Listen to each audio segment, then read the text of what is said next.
So Brandon Aiyuk has officially gone off the deep end once again.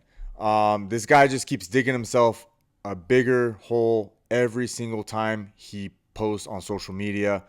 Me and my boy Aaron from 49ers First Takes, shameless plug, have talked about this on our YouTube live channel multiple times. Go check it out. Hit subscribe, go follow, all that good stuff. But if I'm the 49ers, I'm submitting every social media post to our lawyers to try to get every single penny we can from this guy, try to find him, try to do whatever it takes just to get, you know, any type of money that we can, anything that we can recoup, because we paid this guy all this money and he did nothing for us. He begged and pleaded to get a contract, refused to get traded to the teams that we had trade set up for. We ended up bending the knee, paying him all this money, and he did nothing for us. And all he's done is slander the team. All his social media posts, he's just slandering the 49ers, talking bad about the team that he's under contract with. That has to be something detrimental to the team, right? That maybe you can fine him or try to go after money. He's posting that he's visiting, Washington, D.C. when the Commanders are having their camps and their practices and stuff like that. And he's receiving official merchandise or official equipment from the Washington Commanders.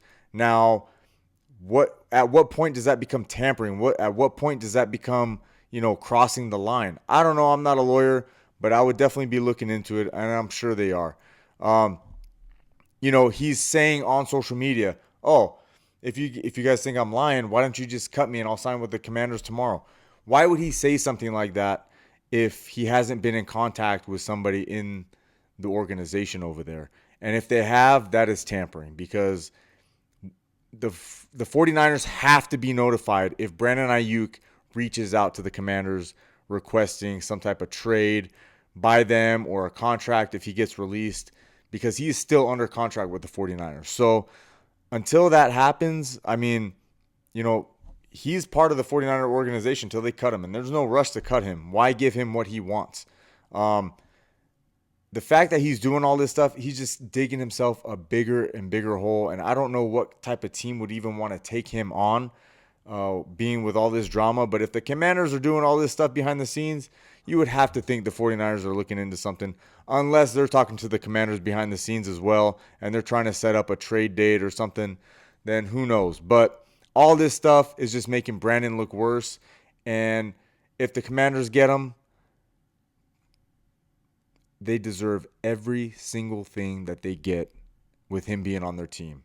Ask George Kittle. George Kittle usually doesn't side with, he usually sticks up for players. He usually, backs his teammates. But I think him saying what he said the other day kind of shows where the rest of the team falls with Brandon Aiyuk and what they think his actions are doing to the team.